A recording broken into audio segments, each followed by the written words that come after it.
नमस्कार, the truth story channel में आपका स्वागत है। आज हम बात करेंगे भगवान शिव की। भगवान शिव अपने शरीर पर भस्म क्यों लगाते हैं, तो आइए जानते हैं इस बारे में। शिव पुराण की यह कहानी बताती है कि भगवान शिव के शरीर पर भस्म क्यों लगी हुई है। यह परनाद नामक एक ब्राह्मण की कहानी है। भगवान शिव के साथ उसकी मुलाकात के माध्यम से अभिमान के खतरों और तपस्या की वास्तविक सार को उजागर करती है। हिंदू धर्म में भगवान शिव एक प्रमुख देवता हैं जिन्हें बुराई के नाश करने वाले और ब्रह्मांडीय परिवर्तन की शक्ति के रूप में पूजा जाता है।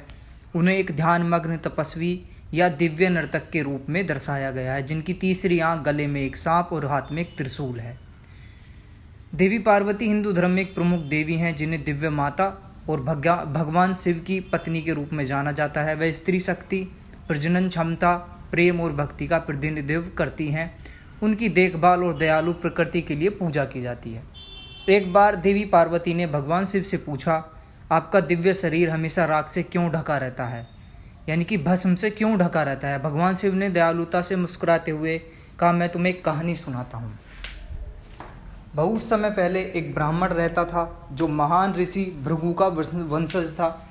यह ब्राह्मण ध्यान में बहुत लीन था। चाहे मौसम कितना भी कठोर क्यों न हो, गर्मी की तपती धूप, सर्दी की कड़ाके की ठंड या मानसून की भारी बारिश, कुछ भी उसका ध्यान भंग नहीं कर सका। वह शांत और स्थिर रहा, पूरी तरह से अपने ध्यान में डूबा रहा। जब उसे भूख लगी तो उसने खाने की तलाश नहीं की। उसके बजाय हिरण, शेर, भालू और सियार जैसे जंगली जानवर उसकी मदद करते थे।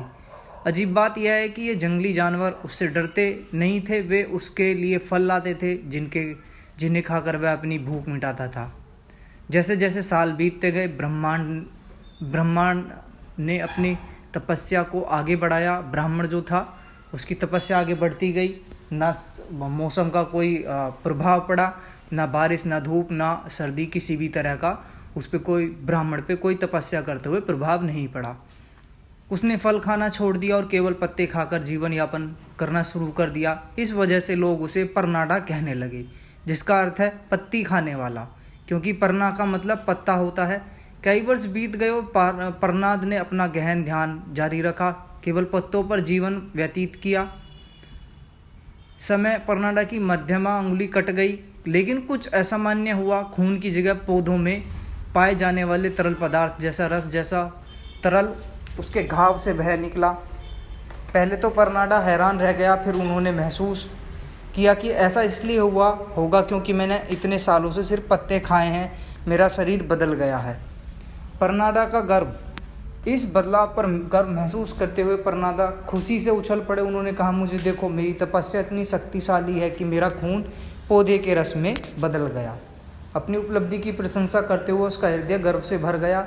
भगवान शिव ब्राह्मण पर नज़र रखे हुए थे, यानी कि ब्राह्मण परनाडा बन गया था, उस पर नज़र रखे हुए थे। उन्होंने परनाडा के मन में बढ़ते अहंकार को देखा और उससे सबक सिखाने का फैसला किया।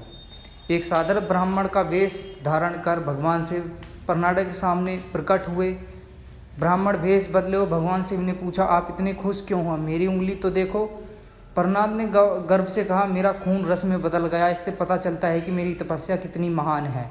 यह सुनकर भगवान शिव ने कहा, इस तरह का अभिमान सभी तपस्याओं के फल को नष्ट कर देता है। तुम्हें किस बात का इतना अभिमान है? तुम्हारा खून तो सिर्फ रस बन गया है जैसे पौधे। लेकिन तुम जानते हो, जब पौधों को जला दिया जाता है तो उनका क्या होता है? राख में बदल जाते हैं। परनाद को सच्चाई दिखाने के लिए भगवान शिव ने एक चाकू लिया और अपने मध्यमा उंगली काट ली, लेकिन इस बार न तो खून निकला न ही रस। इसकी बजाय उनके घाव से केवल राख निकली। परनाद को बड़ा आश्चर्य हुआ। उसे एहसास हुआ कि भगवान शिव की तपस्या उससे कहीं अधिक महान थी। उसकी अभिमान क्षण भर में गायब हो गया। उन्होंने ब्राह्मण को प्रणाम किया और पूछा, हे महानुभाव, आप कौन हैं? उस समय भगवान शिव ने अपना असली दिव्य रूप प्रकट किया। उनकी चमक और महिमा ने परनाद को विस्मय और सम्मान से भर दिया। उसे एहसास हुआ कि तपस्या के मार्ग में अभिमान का कोई स्थान नहीं है। उस दिन से भगवान शिव का शरीर हमेशा राख से लिपटा रहता है। राग इस बात की याद दिलाती है कि भक्ति के मार्ग में अहंकार का कोई स्थान नहीं है। सच्ची तपस्या परम शुद्धता और वैराग्य की ओर ले जाती है। यह कहानी हमें यह याद दिलाती है कि सच्ची तपस्या के लिए गर्व की नहीं, विनम्रता की आवश्यकता होती है।